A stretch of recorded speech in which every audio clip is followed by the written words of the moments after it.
Welcome back to the Sip and Swish podcast. Here, Lucas McLean, Nick Reed, Jason Stoltz. No one's the boy this week. No one's the boy this week. I don't know. It was getting tough to keep creative along those lines. Regardless, this is a very special podcast. Pre-draft 2018. You guys, Lucas made maybe the greatest draft guide ever created by man. I'm just so excited. This is the happiest day of my life. Well, tomorrow will be the happiest day of the entire year. When you guys trade the pick. No, I'll die. I will absolutely die inside. So for anyone that hasn't been following along over, I don't know, how long have we been doing this? Maybe like 7 months, 8 months? It's got to be, yeah. Yeah, if you haven't been following along, 26 weeks. Lucas is a Phoenix Suns guy. Tomorrow, obviously huge for him. If we're recapping, I'm Philly. Nick is LA Lakers. I don't have a pick for a while. You'll do something. I have a few suspicions that the Lakers will make a big move on draft night. So, Lucas, why don't you take us through some of what you foresee happening tomorrow night for the Phoenix Suns? Okay, so number one pick. To preface this, we're going to go through 1 to 14 in every single draft pick, and we're going to talk about that team and what they might potentially do. For the Suns at 1, in which they've never had a number 1 pick before, there's only one clear-cut option, and it's DeAndre Ayton. Your boy, DeAndre Ayton. The boy. There he is. It really is. We have a need at center, even though you should never really draft for need. Always get the best You available guys have player. a need for like everything besides shooting guards. And small forward, yeah. But Ayton is the clear-cut guy. If you go into history, I don't want to already proclaim he's a Hall of Famer. But he's gonna stretch it because. But I'm going to do it. He's bigger than every single Hall of Fame center except for, like, he's slightly under Wilt Chamberlain. And he's much lighter than Shaq. Yeah, but I was gonna say. But he's 7'1", 260 pounds. And his feet look human. Shaq's feet, not human. Right. And his comp in college was Hakeem Olajuwon. So I'm just going to go with the guy who has the offensive skill set to just dominate. Booker and Ayton are just And he's amazing. the hometown boy.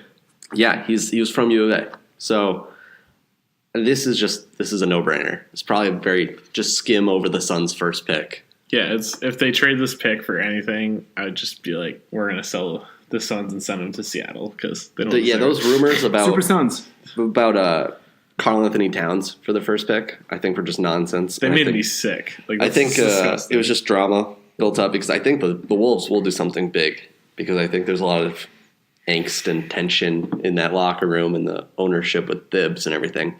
So I think Wiggins will probably be out the door, but I don't think they're going to trade their basic. I would say their best player. I think Cat is probably moving forward their best player because Jimmy Butler's probably it right now, but like Cat's number. Yeah, I mean they'd keep Cat. Yeah, absolutely. The Kawhi rumor doesn't make any sense basically because he wants to go to LA. He's not going to want to come to Phoenix right now. Please go to LA. I gambled on this. And it doesn't make sense. I mean, Phoenix is trying to build a young core, and any package you put together to get Kawhi, you're detracting from that, and you're getting a player that's not going to re-sign with you. It's just 1 year of Kawhi Leonard, who I would think if he got traded there would pull a Kawhi Leonard of last season. I think he'd probably sit out.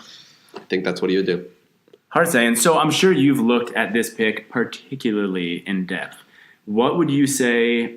What's the knock on Ayton? It's his motor is the key word, or his enthusiasm to keep getting better and his practice. His drive. That's a good adjective for that too. The thing is, it's the same way people were describing Ben Simmons at LSU. Okay. He didn't care. He didn't want to be in college. He just wanted to go straight to the pros. So there were games where Ben Simmons just took off. And then there were games where Ben Simmons dropped the monster triple-double, and he was like, this is why I'm number 1. I think that's the same thing with Ayton, where he just, right now, he knows he's number 1, and he knew he was number 1 halfway through the college year. And he was just like, I don't really care anymore. I don't want to be at college. I just want to make money in the NBA. So I think it's that same don't really care. But that's definitely like a huge red flag, I feel like. Even though Ben Simmons turned out, I feel like you always want a guy that's just going to drive, work his butt off to get to For Who's sure, and if potential potentially if he's your cornerstone of your franchise, it's nice to have that person be like the workout warrior, kind of the first in, last out guy, set the tone for the rest of the franchise. I mean, like a LeBron in that Right. sense. Yeah. You could like literally have Kobe and Shaq 2.0. I think Ayton might have the personality of Shaq, and that worries me.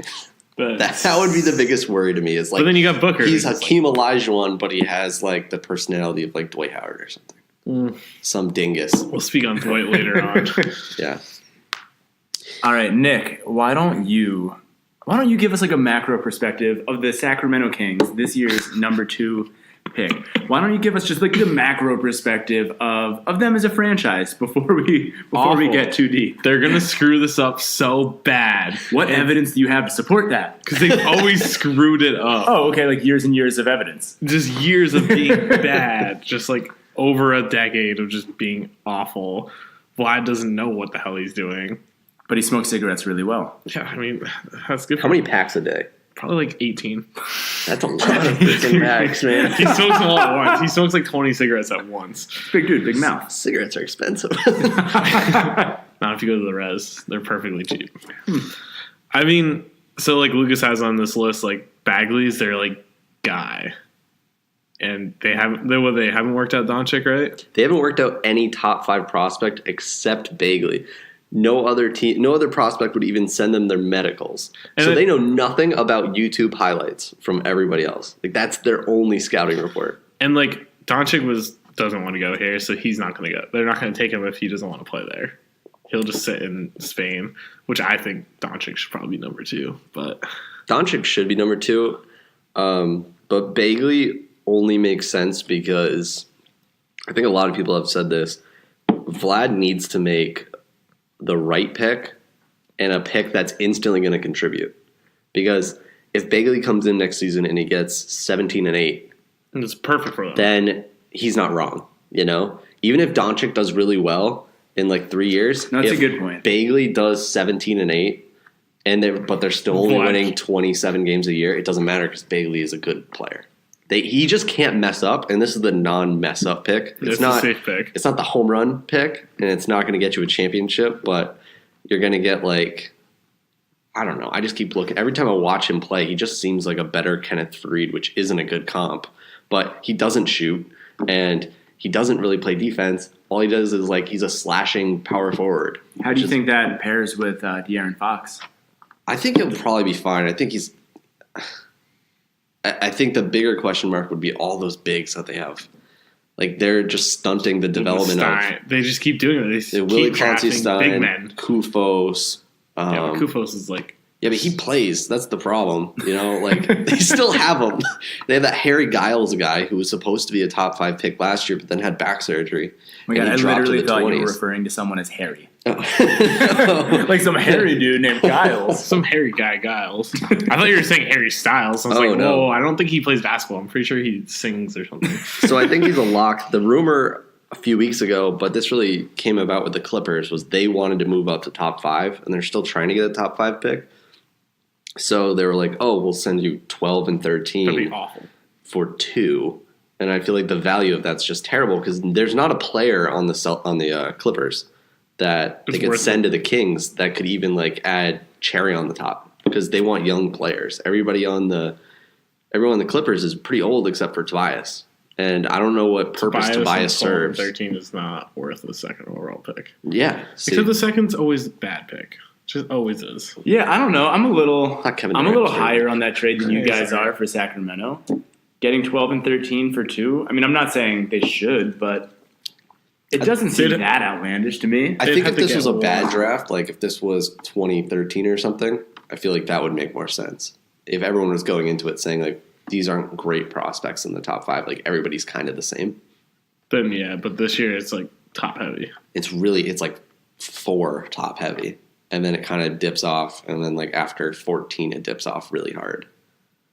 So I don't know. I think this is the safest pick, and it's probably the best pick they can make. Right? It's not the best pick because they could get Doncic, They could get Doncic, who but it's really it's good. certainly a Kings pick. I hate the Kings. Can we send them to Seattle yet? Seattle. We just really want a Seattle team. The Yes, Super Kings. They're the Super Kings. They'd have a cape and they'd have like a sword and a shield and a crown. I made the logo for them. You're welcome. Wow, I like it. Book it. Number 3, Atlanta Hawks. Lucas has them taking Luka Doncic from Real Madrid. Not the soccer team. But the basketball team. Apparently they're like high on him right now. They Like should day be. by day, it's like, no, they're not taking Luka. Now they're just like, oh yeah, the Kings aren't going to take Luka. We're going to do this, and they're going to trade Schroeder. They want to trade Bazemore. I don't think they're going to be able to get Bazemore off. Are you kidding me? Mitch Kupchak is in the league. That's true. He could ruin everything. That I'm gonna rip into him when we get to the Hornets, but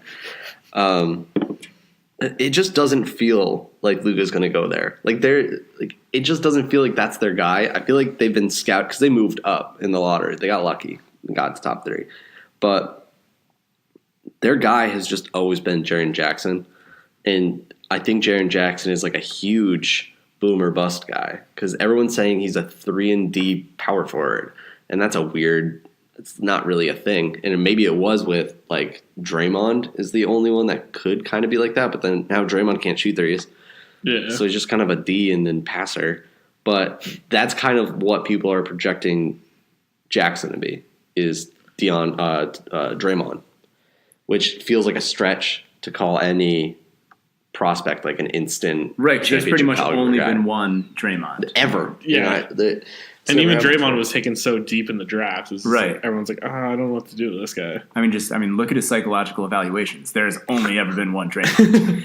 And then I also don't think this franchise is very good. Like, I don't think they make good decisions to begin with. No. Whoa, you saw that video before the lottery draft with that lady? No. The owner? Oh. She was wearing that thing on her bra. She's just like, this is for good luck. And it's like while she's doing her makeup, I'm like, this is so cringy. That's incredibly Really? creepy. What? How did you? Oh, well, I'll show you guys after this. But then remember a few years ago, there was also that like news article that came out about the owner was like racist or something. They wouldn't get Luol Deng. GM. The GM. Oh, The okay. GM got fired because Oh, I do vaguely he remember that. said, That was when Al Horford was still there, right? Yeah. Paul he Millsap. said that like Luol Deng wouldn't be able to relate to the fans or something. The fans couldn't relate to Luol because Luol was. So that actually brought up that tangentially brings up something that I wanted to ask you guys about. So for a player like Luka Doncic, are there specific cities or teams that he's going to potentially like excel at or excel within? In the sense that, like, all right, perfect example. It's not going to happen, but if he fell to the Sixers, they have so many foreign-born players. I think it'd be Does good. that help him? Does that help him at least in the first year? I'm not saying 5 years in, but does that help? Is that something that as a team drafting you should care anything about? Like how does Luka Doncic play in Atlanta? Like, is that someone that the fan base is going to get behind? Will he mesh with the locker room, or is it just like, well, he's the best player, take him? Right. What do you think? I think a not so smart franchise would think about that very hard. But then I think other franchises would look at like Porzingis, and Porzingis went straight to the Knicks, and he didn't have any, EuroLeague guys with him there. So you just kind of, and he succeeded. I mean, I think Luka will just because they want to. If they take Luka, it's instantly going to become his team. Like he's going to play as many minutes as possible because they're going to get rid of Schroeder. He doesn't want to be there. Well, he's a champion. I mean, why wouldn't you play He him? played what did you say? He played like 90 games this year. he's played 119 games, Professionally. professional basketball games this year. This year. In one calendar year. Not even like his career. Like he's been playing professional basketball since he was 16. Like he's been playing professional ball for 3 years. There's the next team that we could talk about. Oh. For the Grizzlies, The second team that They can screw up the draft. would be a great candidate for Doncic. But I have them taking Jaren Jackson because I hope the Hawks can make the right decision, take Doncic. But, I mean, that would be the perfect scenario for Doncic. Veteran team, Euro guys. Yeah. they're instantly a playoff team, and they can play him like 24 minutes a game. They can let Tyreek Evans take his minutes. They have a bunch of role players that can fill those spots. Him grow. Yeah, so if he starts like slipping or something, they'll be like, all right, we're pulling you. And they'll replace him with a competent guy, and they can still win the game or whatever. Because they were like the Grizzlies last year were good. The Grizzlies, like not this past season, but the season before. Yeah, Okay. yeah, Yeah. They were really when everyone's healthy. When everyone's Exactly. Yeah, they're like what, a 47-win team or whatever. Yeah, they were every year. I think the madness on draft night will happen if Doncic is there at 4. Oh, because like every team's gonna call Every him, like, team in the world. I have so many potential trades that could happen if Doncic is there. But even if Doncic isn't there and it's like Jaren Jackson or Mo Bamba, I think trades still happen. They're not going to be as explosive as some of these. But if Doncic falls out of the top 4, I'm gonna freak out on draft night. I'm gonna be working. I'm just gonna be walking around. I don't think he'll. What is going on? I think that when he gets to the 4th, there's going to be so many calls that when they're given like 5 minutes or whatever. The Grizzlies are going to go to 4 minutes. It's going to be a 20-minute thing, just waiting for that trade and everything to go through. I don't know. I like a few of these. Clippers would trade 12, 13, Patrick Beverley and Tobias Harris for Parsons in the 4th. That's always the thing is Chandler Parsons' contract has to be attached to this 4th pick. But then if Doncic is there, you're paying $50 million for Doncic. Every GM, I think, would say yes. Yeah. But I don't know how many owners would think that. Because an owner is like, he's like every bad Euro prospect is going through their head, like Jan Vesely or Mario Hezonja and Darko Milicic, Like every single one of those guys. You got to think of like Dirk and Porzingis, and it's just such a. I don't know how many GMs would make that call. There was the leaked. Probably get to this in a little bit, but we can talk it now because I had the note down. Orlando kind of leaked a draft board, or like maybe it was their draft board. Nothing was confirmed, but it had the Orlando Magic thing. It was in like a conference room, and it had the trade of just like the swap of Orlando moving up to the 4th pick to take Doncic. And then Orlando going back down to 6. And so the potential trade would be a sign-in trade with Aaron Gordon and the 6th pick for Parsons in the 4th. I kind of see that making sense. The only problem is the sign-in trade. It would have to be like a really long-term deal where they'd have to trust each other, in which they'd have to wait like 2 more weeks to sign Aaron Gordon. Yeah. So to me, I don't know how much that really makes sense. If Boston really loves Doncic, they could trade Jaylen Brown. I just don't know if they want to break that core up. I know Boston fans are in love with Doncic, or maybe Bill Simmons is in love with Doncic, but I don't see them giving up on Jaylen Brown. Why? Yeah, I don't see why you would, to be honest. Because Jaylen Brown, like what we've already seen, is so good, and his ceiling is still so high that why risk it? Why risk it with something that's less proven at this point in the NBA? At least. The only thing I could see why they would go for Doncic is one, their salary cap. It would be something with a salary cap because Doncic would be not getting paid. Like Jaylen Brown's going to get paid, and then they're going to have to pay Tatum like the next year. Right, so they're like delaying. Right, it would be like a stagger kind of effect. And if they see Doncic being long term better, like Jaylen Brown may be better right now, but they're like, Doncic's going to be amazing, and Jaylen Brown's going to be freaking great. I kind of like That's a good point. This same scenario with that, but with if Doncic is gone, they doing this trade for like Mo Bamba because they're planning for that same scenario of like delaying paying people, but they're also having the replacement of Al Horford. So instead of getting like another wing, so at that point they'd have 3 wings already, and now they have to get a big, and they're just going to let Al Horford walk. So it sounds like you're pretty high on Memphis trading this pick. I think it's a guarantee. I really think this is going to be so much fun when the 4th pick comes around. It's going to be the most fun ever. My favorite thing is if LeBron decides to leave, and I think we're going to figure this out. And I think the GM is going to make this decision, maybe even at the 4th pick, because I really like the idea of swapping Kevin Love for the 4th pick in Parsons, because the Grizzlies aren't thinking rationally about any. Their rationale is we need to win to keep getting our perfect attendance. We need money. We're a small market team. We're not ever They going want to to win. sell it out. So they're going to have Conley, Kevin Love, and Marc Gasol. They're making the playoffs. They're making the 6th seed easy with that. Like, who's going to stop them? Portland? The only thing... I mean, I don't like that trade for them in the long run, but I see what you're saying. I feel like the Grizzlies are thinking short term, every year get to 50 wins so they can make money. The only thing is... I love that trade for them, but I don't know if LeBron stays. The Grizzlies, we saw with the Tyreek Evans at the trade deadline, where it's like, Tyreek's gone. Like, he's going to get traded. Like, he's still valuable. And then they just didn't do anything. Everyone's like, oh, we're offering you 2 second-round picks. We're offering you this and that. And they're just like, we can get more. I feel like they're going to get too confident in this pick. And end up doing nothing. And then they're just going to go, the pick's going to come and they're going to be like, okay, we'll take Jackson. Sure. And then they're screwed. Then they didn't do what they should have done.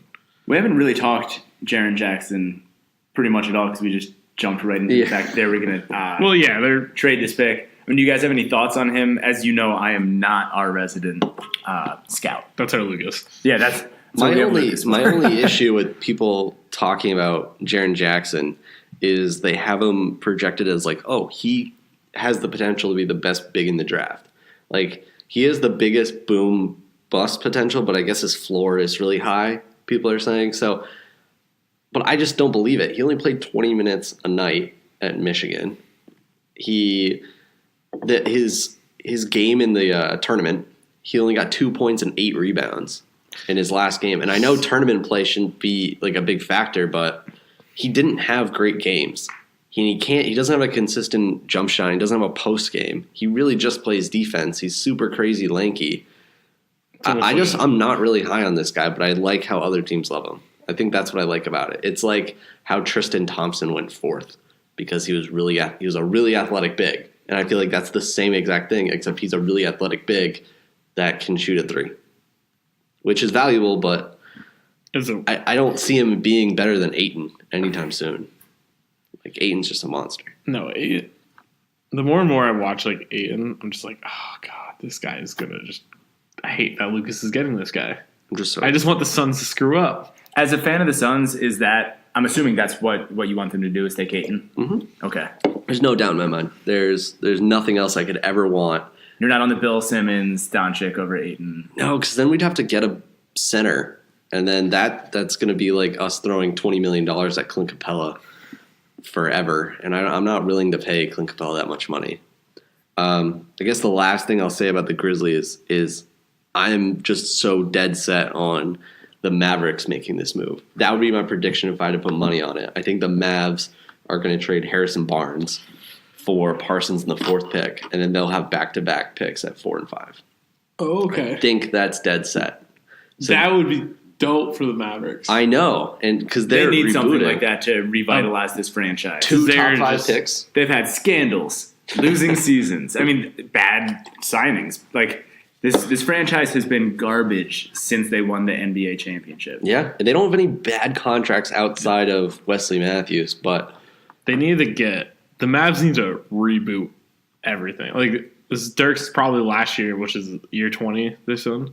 I don't know, to be honest. I'm pretty sure because he just turned 40 yesterday. This is the last year of Dirk, probably, for the most part. They need to get Carlisle out. They need to get a new coach in there. They just need to get a new culture. And 2 top 5 picks, that'd be the way to go. That'd be perfect. And then they have Dennis Smith Jr., who's, I guess, young. He's just young. He's a player. Guess that brings us right into 5. It'd be perfect. I have a Mo Bamba, which I think would be perfect. He's got a 7'10" wingspan, which blows my freaking mind. I couldn't imagine that. He's like a pterodactyl. I'd be able to touch that piano and that couch. Honestly, and I think in my not so insane scenario of them getting the Grizzlies pick, wouldn't it be perfect if they got Jaren Jackson and Mo Bamba? Or you solidified. Or better yet, they get Doncic and Bamba. Yeah, so you just solidify your core for the next 5-10 years. It's perfect. See, I think they're an ideal landing spot for Doncic. That would be because of what I was saying earlier. Because they've had that transcendent European player for so long. Everyone loves Dirk. Yeah, and Doncic's He can just slide right in. Hey, guys. I really don't think Doncic wants to go to the Hawks. I feel like that's like. I don't think Doncic wants to go. I think he would go to Phoenix. He would go to Phoenix. No one wants to go to Sacramento. He does not want to go to Sacramento. He does not want to go to Atlanta. Although Jalen Rose says it's amazing. So. I think he'd want to go to the Grizzlies, Mavericks. I don't think he wants to go to Orlando. The Bulls. I feel like he'd go to the Knicks. Him and Porzingis. Anyway, he's not going that low. No. They would have to trade up, and the Knicks have absolutely nothing. So yeah, what's the knock on Mo Bamba? Pretty much that he's not necessarily like the quickest on defense. He can't stay in front of smaller players so well. But then it's like, well, yeah, he's huge. It's just so is that even a knock? No, I think that's a huge knock. I think his biggest knock as well is his floor is like. He probably has a 30% chance of being Hasheem Thabeet. Oh, God, that's way too high. And it's like, so scary. And the draft boards have, like, he's a potential shooter or something like that. And it's like, that's not a real thing. Like, he only attempted, like, 35 threes over the course of the season. I'm like, that's not a lot of threes. Like, that sample size. It's like when people say Marvin Bagley is, like, a good – 3-point shooter, and then you look at his percentages, and he only took 58 threes on the season. It's not enough. You can't judge it based on that. That's just like a good stretch of. We could have like Andre Robertson could take, could make a stretch of like 40% over like 11 games. That doesn't make him a good shooter. That just means he got really lucky. Like he's just playing amazing bad looks. Yeah, he was wide open the whole time or whatever. I think that's like the thing with Mo Bamba. He's so raw. But he could be, a next generational center that's just fucking huge. Or he could just be what he is right now as a rookie for his entire career. Right. I mean, I think no matter what, Mo Bamba's going to have like a 10-year career. Sure. I don't think anyone with that wingspan that has moderate athleticism. That's why I think there's no way he slips to anything like out of the top 7 because they're like, okay, we'll have a 20-minute a night center with a 7'10" wingspan forever. We'll just keep him, and he'll just play competent defense. Now, is he one of Puma's new signings? Oh, my God. I know Puma got like signed. 7 of the top 10 guys or something. Bagley like got signed. I thought it was 4, but it might have grown since I last looked. I know 2 people just signed. I forget which 2, but 2 people just signed with Adidas. With Adidas, okay. Trae Young did. Trae Young did. And I can't remember the other guy. But yeah, Puma stepping into the basketball game. Jay-Z stepping into the shoe game. I think it's so smart, honestly. I think what they're doing makes so much sense. And I'm a huge Nike guy, as you guys well know. I have way too many pairs of Nikes. How does he wear his Nikes right now? Damn right I do. But I think it's having Jay-Z be your president of basketball shoe operations or whatever the title is. Just like a bullshit title. It's just like... But you know what? It kind of sounds like he's going to be moderately involved. It's like how Jay-Z's like... But it's funny because he's an agent, too. And then I don't know how that overlaps. He has like an agency. Like maybe he's Rock Nation. Rock Nation. So he's just like, oh, by the way, like you guys only got signed by Puma. Like be on my agency and I'll get you Puma. And... That's how the NBA works, homie. I love it. Everyone's got a side hustle. It's like an Uber commercial. It's like how LeBron has his own agency and he's still in the league. Freaking A. I guess my last thought on the Mavericks is their GM said the Mavs' plan A is to use their cap space to engineer a major trade. And that to me just screams the Grizzlies trade. Like that's the only thing that I can see that makes sense.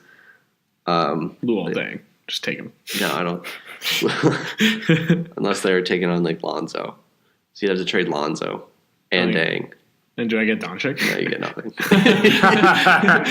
But yeah, that's the last thing I have on the Mavs. I think they'll have a good draft night. I think they're going to get 4 and 5. So number 6, Orlando Super Magic. Because they're going to Seattle to play the Suns and the Kings. Oh, God. What if Seattle had multiple basketball 3 basketball teams. When we're done with this podcast, Seattle will have we'll have 29 The basketball NBA teams. owes that to Seattle. They get 29 For basketball sure. teams. I'm going to move to Seattle. So, Lucas, you have them with probably the highest ceiling, lowest, maybe not highest ceiling, but the biggest disparity draft pick in terms of floor and ceiling. Trae, jack it up, Young. Jack it up, Young. Check it up. He had a great 2-month span where he was Steph Curry. We do. Damn. And then Was it 2 months or was it like I think it was a month. I think it was like it was more 3 games? No. It felt like 3 games. It didn't live as long as I wished it did, but It was exciting, honestly. Like, it was one of those things where, for me, as a hardcore NBA fan and someone who's genuinely disinterested in college basketball, I find it boring. I watched a couple of games, like when it was like in the heat of the hype. Heat of the moment. Yeah. But no, I mean, it looked like he was going to be such a transcendent college player, and then it kind of just felt like he didn't have a great supporting cast, obviously. no, his team was terrible. Other teams just were like, we are going to shut Trae Young down. And I don't think he played that well once that happened. Yeah, I think they just started doubling him just as soon as he crossed half court. And I think after that it was over. But I think he's a perfect fit for the Magic because, well, first, they don't have a point guard. So that works. And his his potential is so high that he could be like I don't want to say he could be like Steph Curry, but maybe he could be like Damian Lillard light. Sure. And you know what? He's going to put butts in the seats year 1, too. Exactly. Yeah. Like, think people that's are a going to huge the Magic need it. It's been 6 years. Yeah. Since Dwight. If they decide not to keep the pick, I really love the rumor about the Raptors blowing it up. That's been like the thing around all Raptors fans is like, this is it. Like, this is over. If we can't get a championship, we're just going to blow it up. And they can't get a championship. And they can't. And their untradeable assets are Kyle Lowry and Ibaka. So the only guy they can trade is DeMar and Norman Powell because they want to re-sign Van Fleet. So the rumor had it that was even posted on, I think it was posted on the Raptors subreddit, was would you take the 6th pick in the draft for DeMar? And they said yes, like without a doubt. So you're trading Raptors DeMar. fans are delusional. I think the Magic would do that in a heartbeat because they're desperate for everything or anything at all. So they take DeMar for the 7th pick. Oh no, yeah. I don't think that's a very likely scenario at all. But yeah, that's what I mean. I like the effort. The one thing I do see is how many years does DeMar have left on his contract? I think it's 2 after next year. Okay. Yeah, this 2 or coming 3. year. But I liked the idea and rumor of Wiggins being a potential landing spot for the Magic because that's just a complete Magic move to take on a guy who's not really that great right now, but could be. But then he's going to be on a bad team, so it's like he's going to put up 24 a night, and then we'll hear, yeah, but he's on a bad team, and then he was on a good team and he was just trash. So we don't really know. But I really think Wiggins would be I think he would look good fit. on the Magic. He would look good. He still wouldn't be good. No. But he would look good on the Magic. Yeah, so I don't know how the actual specifics of that trade would work out other than Terrence Ross and Jonathan Simmons would probably have to go to the Timberwolves, which actually is a terrible haul. I really don't like it at all. I wouldn't do it if I was the Wolves. I think I'd just ride Wiggins rather than take some garbage role players. But Terrence Ross, he had that 151-point game. Are you kidding me? His second year in the league. It's like dropped 51, and then finally DeMar took over the title. Yeah, took way too long. So I don't know. I think Trae Young would probably be their guy, and I think they're going to keep the pick. Yeah, if Trae Young is on the board, I don't understand why they would trade it, to be honest, because it seems like a pretty ideal scenario. Yep. Next up, Chicago Bulls. You've got Michael Porter. My favorite part about Michael Porter is that the Kings said they'd be willing to take Michael Porter at 2. And I was like, he had major back surgery. He only played 2 games. He's the Nerlens Noel of this draft. He's the Nerlens Noel, or he's the Kyrie Irving. We don't really know because Kyrie didn't really play at Duke at all, but he was touted as the number 1 high schooler. This guy was the number 1 high schooler, but he had back surgery. The only thing with me is you don't take a guy that got major back surgery and then canceled workouts because his back was hurting. Back was hurting, and then they had to do an MRI. Right. It was clear, or so they say. But if he's healthy, if he's fully healthy, he's the freaking man. He's the number 1 high school prospect. So I don't know. Other than them taking him, I don't really see a trade that makes sense. There were the rumors for Kawhi, but I don't see why Kawhi would stay. So I don't know why you do that trade. You wouldn't make a trade for him. And I feel like they would get fleeced because Garpax is just really annoying. They're the worst tandem They're owner, amazing. GM, they've been so ever. good. But Chris Dunn is on the trade block too. So I don't know. I don't think they're in a position to make a trade other than hoping Michael Porter lands here and then taking the guy who is either a top 3 player in the draft or he's like, a second round pick sort of deal. Like you have written here, I think the only way the Bulls are making trades is if they're getting like scraps from the other teams. Like they got the money to just be like, all right, we'll take Kuzma off your hands. See, I like that idea. I think they would be a facilitator in that trade for Kawhi. Like I think they'd take on the Deng contract if they had to take they'd have to take Kuzma or Lonzo along. Lonzo. Stop trying to trade Lonzo. Well, if LeBron is going to LA, he's not going to love Lonzo. Yeah, we were talking about this before you showed up since you were the late one today. And we all get one day. It's very accurate. I had to get some food, okay? But yeah, I mean, if Bron, should we jump into this real quick? We can do it. We can go. Right. Yeah, we'll transition to 8. All right, so I was saying I maintain my stance that LeBron is either going to stay in Cleveland or he's going to go to LA. But I see 2 big issues with those scenarios. Issue number 1 is Dan Gilbert. Is he really going to, with as much money as he's made, and while still being as good as he is, like LeBron's got to hate having Dan Gilbert be the one that pays him, right? Like it has to just irk him all the fucking time that this dude that he despises at a core, like molecular level, is the guy that's paying him. So that makes me really question, like, why would he choose to continue that? Right. But then you have the Lakers, and you have LeVar Ball.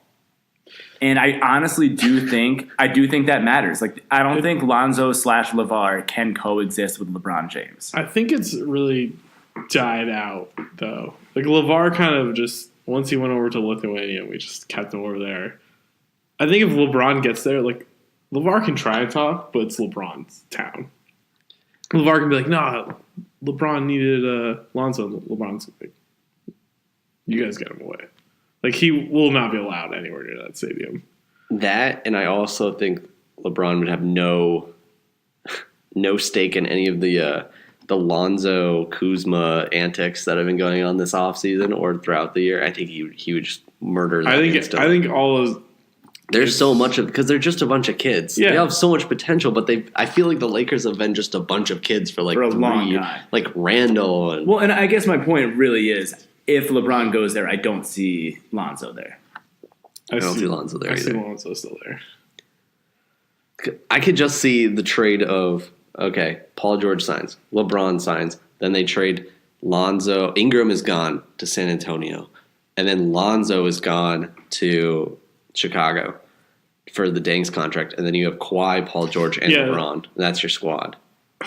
And I think Magic does that in a heartbeat because he's like, I just have to solidify myself as like the second best Lakers GM ever or whatever, and just roll with it. The second Lakers super team in a decade. Hopefully this one sticks. I think that one has a better chance of sticking than the last one. The last one you had Dwight, and then Damian Lillard broke Nash on like the first game. Second game. I guess this transitions us perfectly into the 8th pick, which the Cavs have from the Nets. I don't see them picking at all. I stole this pick just directly from some mock draft. I know nothing about Wendell Carter other than he went to Duke. We appreciate your honesty. But the Cavs have this scenario in which they have to pick. I really think it's either the 4th pick with the Kevin Love thing, which is pretty unlikely, but 8 really decides if LeBron is staying or not, or if ownership believes he's going to stay or not. If they keep the pick, they are deciding, we're done. Like, we're done with LeBron. He's going to move on, whatever. If they trade the pick, then they're just going all in. They're like, okay, this is it. Kind of continuing to mortgage the future. We're going to mortgage the future for you, LeBron.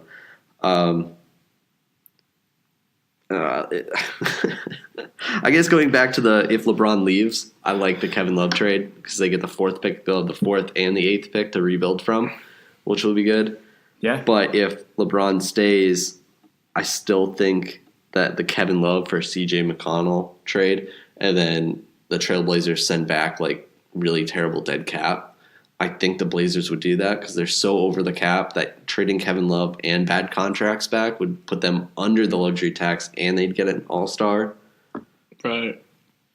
And they need a change. They need to mix it up because they can't just run with. I feel like they're in the same scenario as like the Raptors. They can't just run it back. The again. Raptors and the Wizards.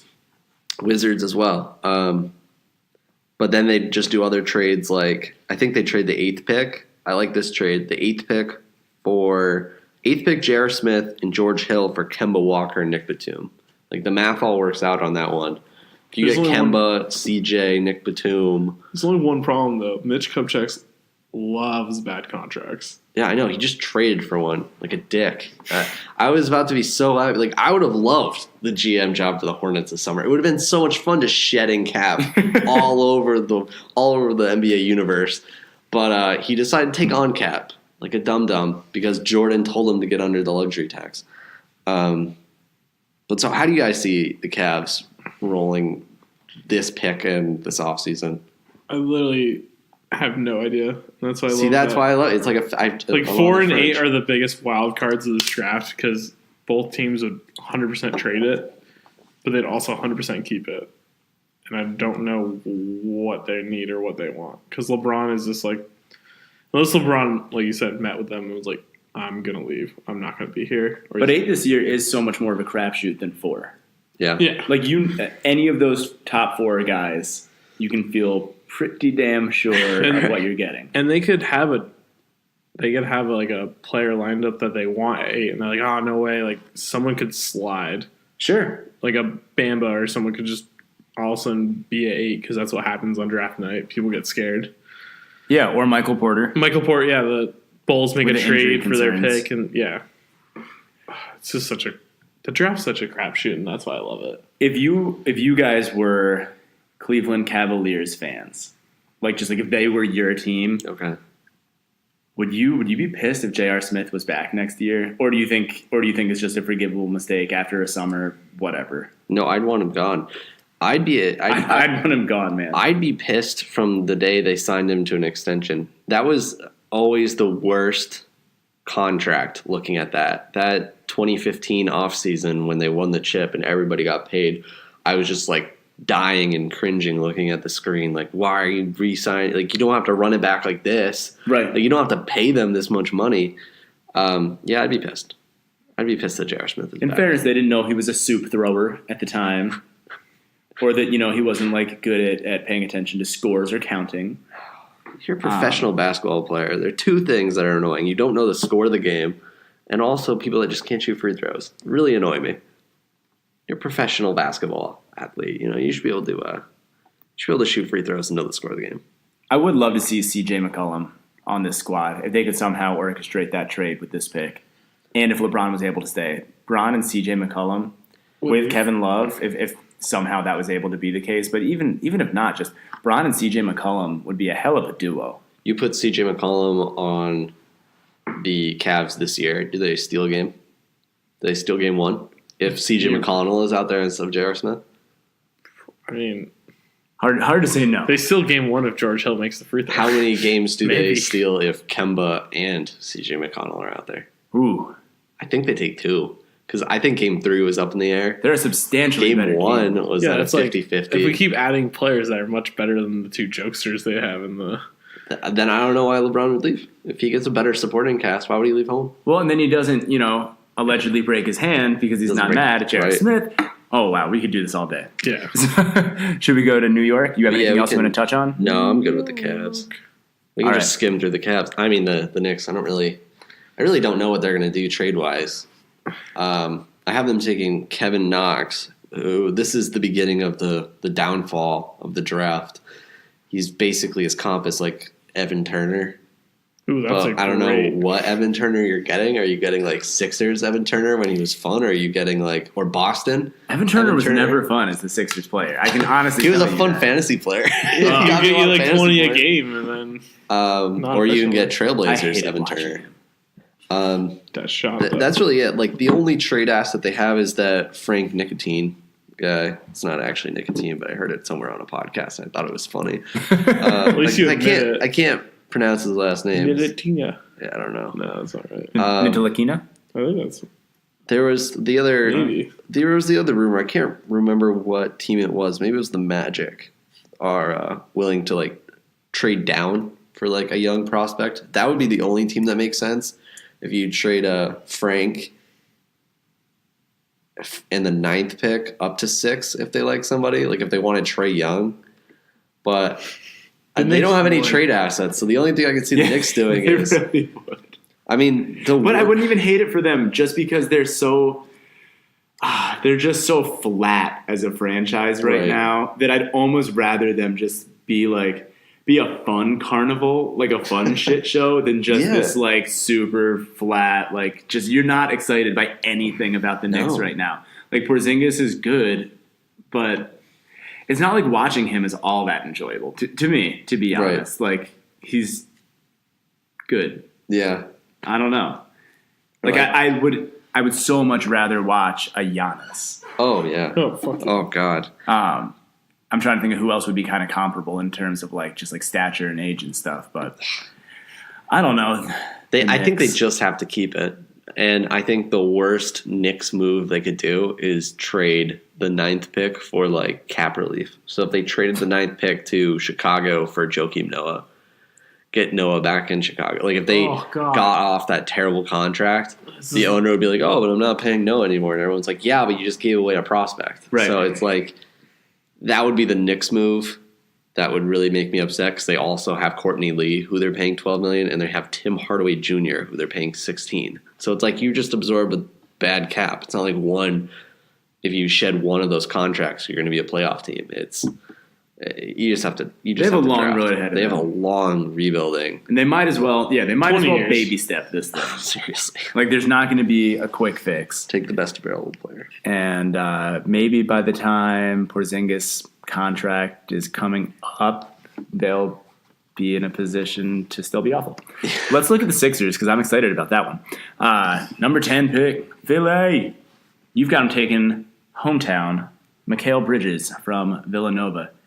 2-time college champion, winning pedigree, older than most prospects. Yep. You like how I actually really know about this one? Because the Sixers. Yeah, I'm actually surprised. Like, Jason's talking in this podcast. Displaying just a hint of college basketball knowledge. I like it. I don't have a huge issue with it by any stretch. I would not mind seeing the Sixers move up, though. I just don't know how, because they were on record saying they're not going to use a player to move up.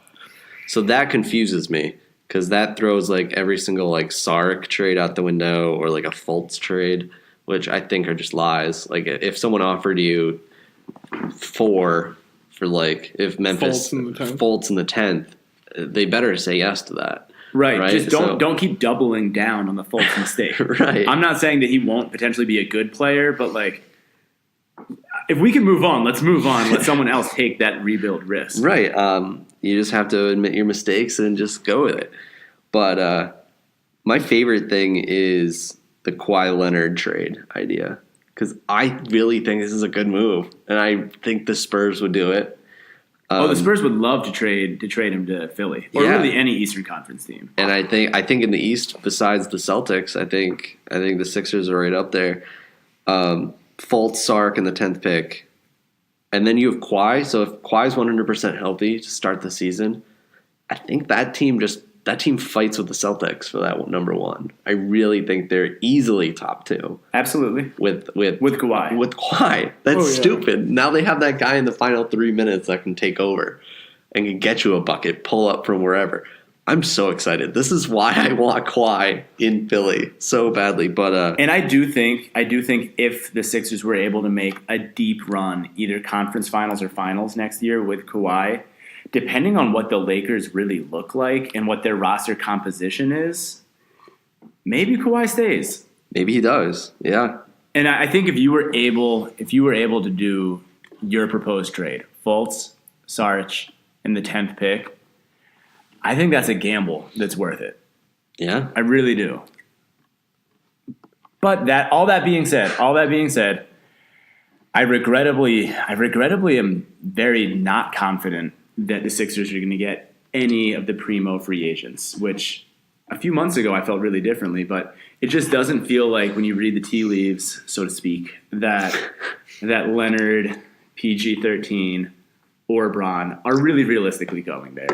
To me, it just doesn't, which again makes me intrigued at the possibility of moving up in the draft, getting a real like top level prospect, pairing them, with other top level prospects. Yeah, with Dario, Embiid, Simmons, Fultz, fingers crossed, Fultz. Right. And then who knows?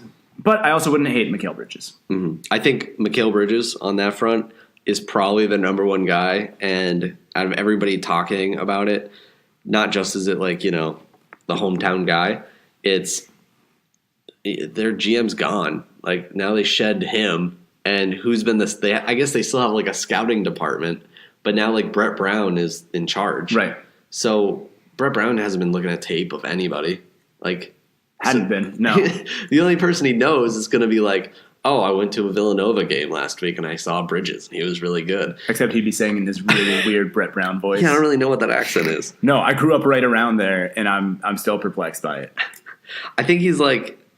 If there was ever a guarantee of a pick besides Ayton at 1 or Bagley at 2, I really think this is just the guy. It just checks everything. He's basically Robert Covington.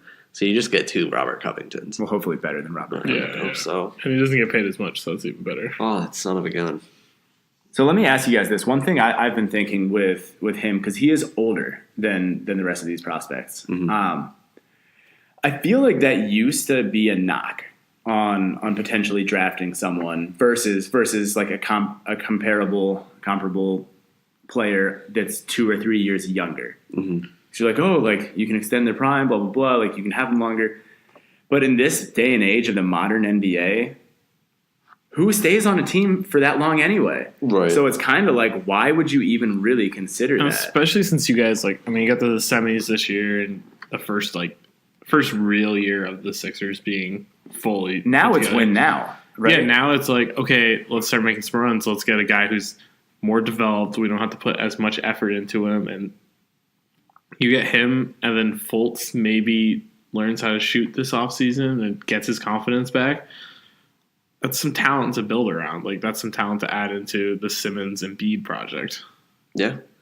My first thought going into this draft was the Sixers were going to trade it to get off Bayless to get like LeBron or something to get like a max guy.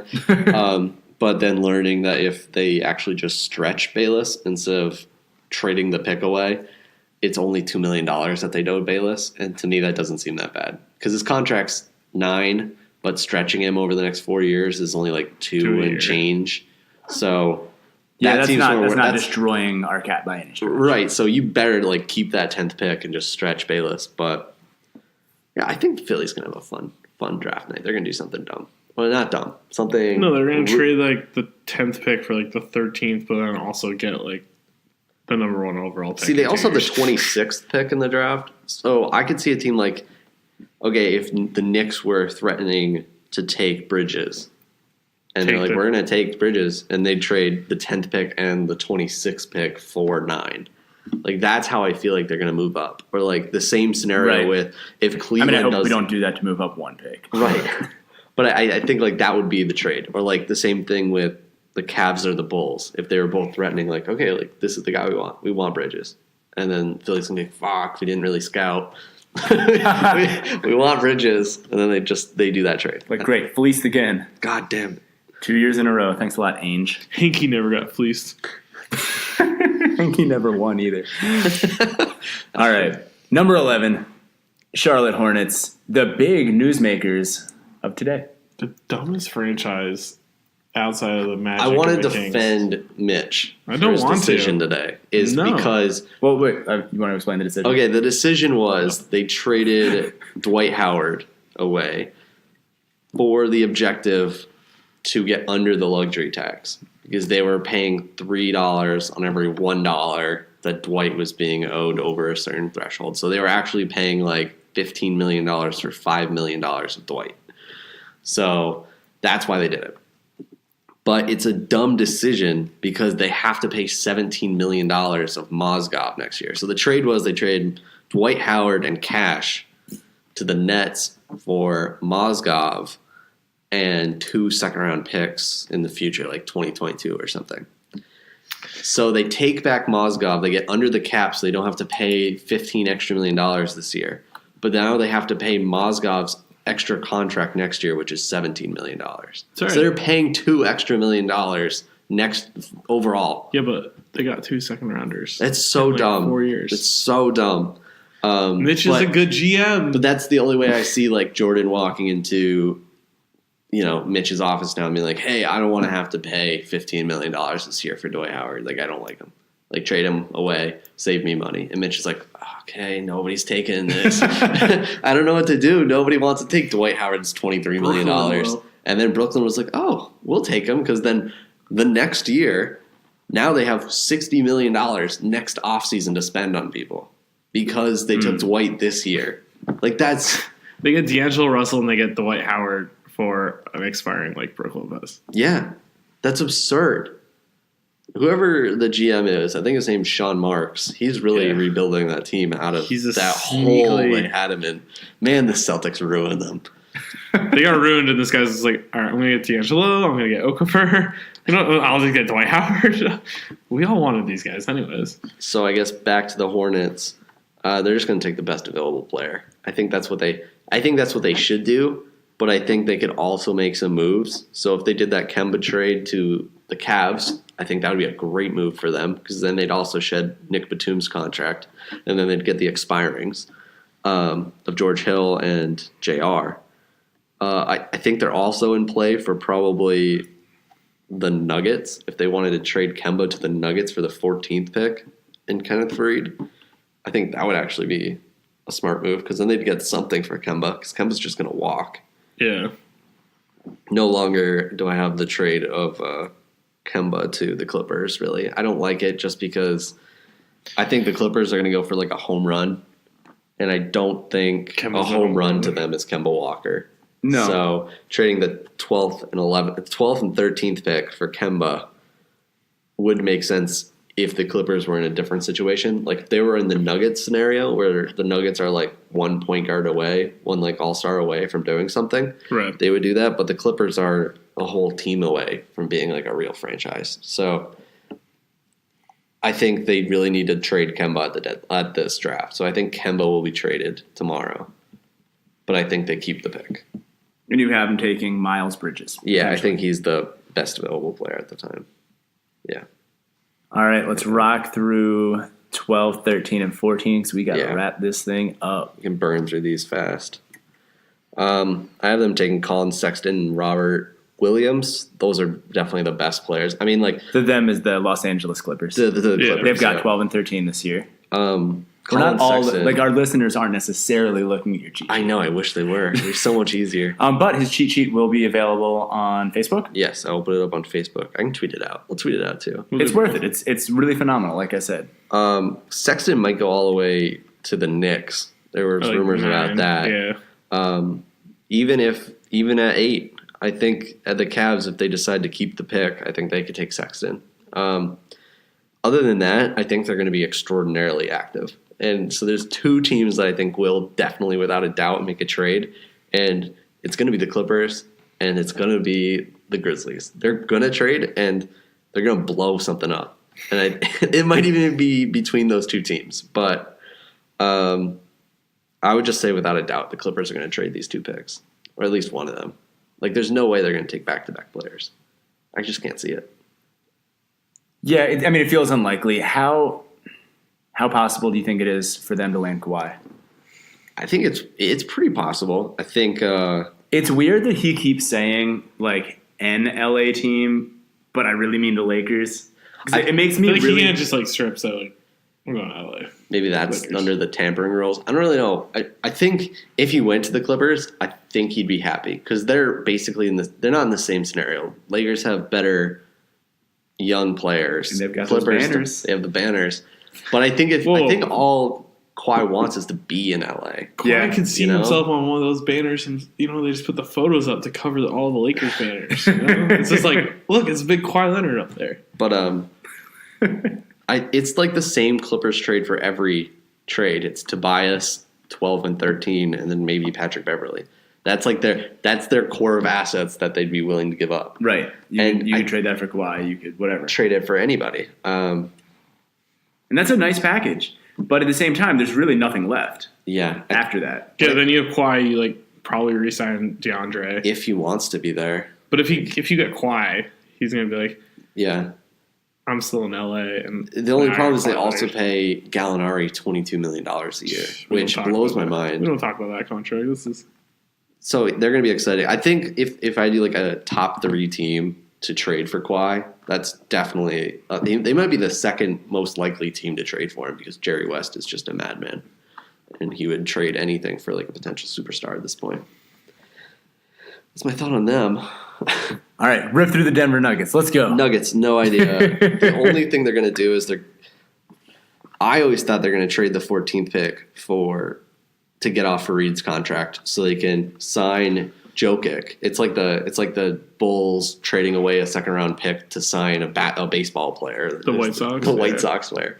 But they need to trade away Fareed so they can pay Jokic this season so they won't be over the luxury tax next season. So this is all like a money scenario where the owner doesn't want to have to pay an extra $30 million for 1 year. Which is kind of a shame because, I mean, if they could hit it big with this draft pick, right, that could really improve their squad. And everyone's saying the guy that will be there, Lonnie Walker, is like Donovan Mitchell-esque. Like he's that sneaky 13 and 14 guard. are so fun. He's that sneaky 2 guard that kind of got under the radar but dropped like 18 a game. But his coach didn't really want to play the offense through him. It was like a team system. So it's like he's probably the biggest sleeper because he can go anywhere from like 9 to 18 because they don't really know where to put him. I don't know. Do the Nuggets need another 2 guard? They have Jamal Murray, who now plays like combo. They have Gary Harris, who's definitely a 2. They have Malik Beasley, who they took last year at 17. I don't think they need this pick, is the thing. But then they may not need it, but they also the GM's track record for drafting is like he never trades a pick unless he's also getting a pick in the draft. So if he trades this pick, it's going to be like a swap for like. He'll draft down, so he'll draft like 20th or something like that.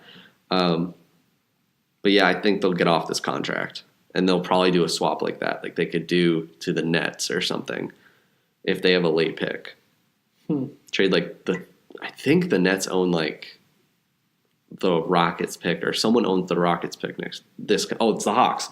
So if they did like 14 and Fareed for the 29th pick, I think that would happen.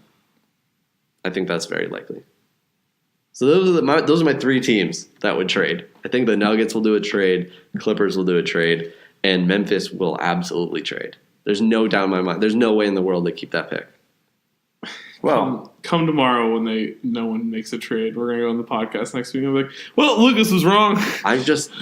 Anything's possible. Anything's possible. I'm gonna tweet out every single one of my like predictions. I'm gonna actually like set in stone, say these are my official picks because I want to have it on record that I'm right on something, and I really think the Harrison. It's a good thing on Twitter you can like delete your tweets. So. Nothing's ever truly deleted on I'm the going to internet. screenshot every single one of yours. Well, thanks to our listeners for joining us today. This was the Lucas McLean Draft Prep 2018 featuring other members of the Sip and Swish. Nick Reed, Jason Stoltz. Lucas, thank you for your hard work. For real, definitely check out his draft PDF is what it's saved as. What do you want to call this thing?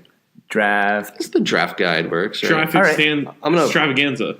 Maybe I'll expand it the rest of the day. I'll make it look a lot prettier. Wow, it's pretty already. But make sure you check it out on Facebook. He's going to tweet it. Nick, tell the people where to find us. Twitter @Sip and Swish. Our Facebook is Sip and Swish NBA. Make sure you're following us, subscribing to us, doing all that good stuff. Thanks for listening. And have a great draft night, since some team's going to screw this entire thing up and ruin it. All of our fun.